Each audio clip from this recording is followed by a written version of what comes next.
Yo, I'm out here at Barcode, and I'm here with BeoWolf the legend. BeoWolf the legend, and you are a Barcode veteran. You've been out here for some years now, and we're one of the founding members.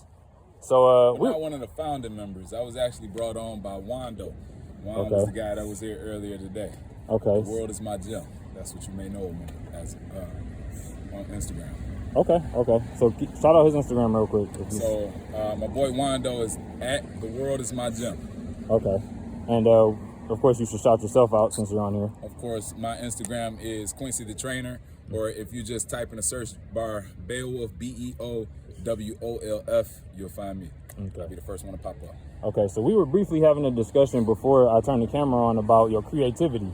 Every time I come out here, I feel like you busting out a new move, and they're all have like a high level of difficulty, and they're very strenuous. So can you just speak to a little bit about your background and how you came up with some of that? So I've been studying the human body since 2007. I've been doing personal training since 2012. I've been studying nutrition since 2015, and I've been studying biomechanics the entire time. So biomechanics is the study of human movement, and all the time I look for ways to stress the small muscles.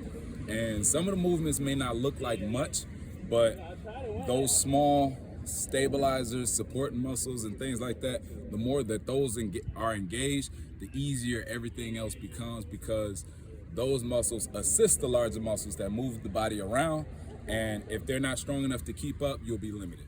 So I just excel the limitation. That's 100% true, because I noticed that when I do weighted pull-ups with my injury, I can still do them, but that's because it recruits the major muscles more than the stabilizers. But when I get on my iso, like without the weight, it's still difficult. It's more difficult sometimes because the stabilizers are engaged. So that's absolutely true. And so what's probably your favorite movement that you do? My favorite movement, as in like advanced movements? Just period. Just your favorite movement that you do. It doesn't have to be the primary five or anything. My workout?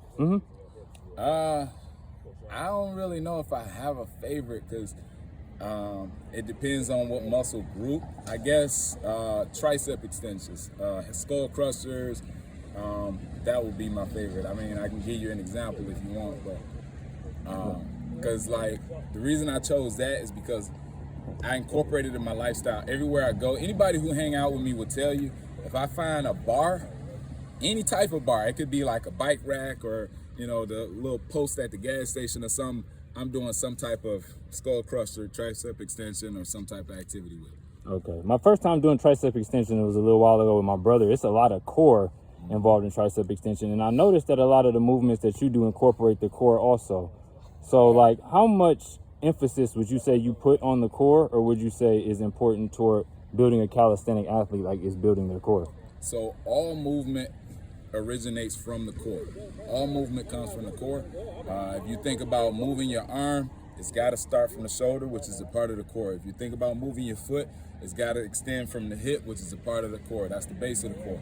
So every movement that I do, I incorporate some type of core from that, so you can derive your power from the core. So boxers, they plant from the feet and then twist from the core and extend. Same with martial artists, same with baseball players, basketball players.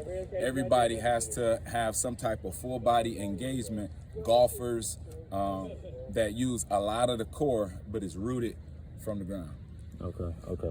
And Quincy, so you seem to be very knowledgeable. If somebody wants to reach out to you to request your services or be trained by you, how could they reach out to you?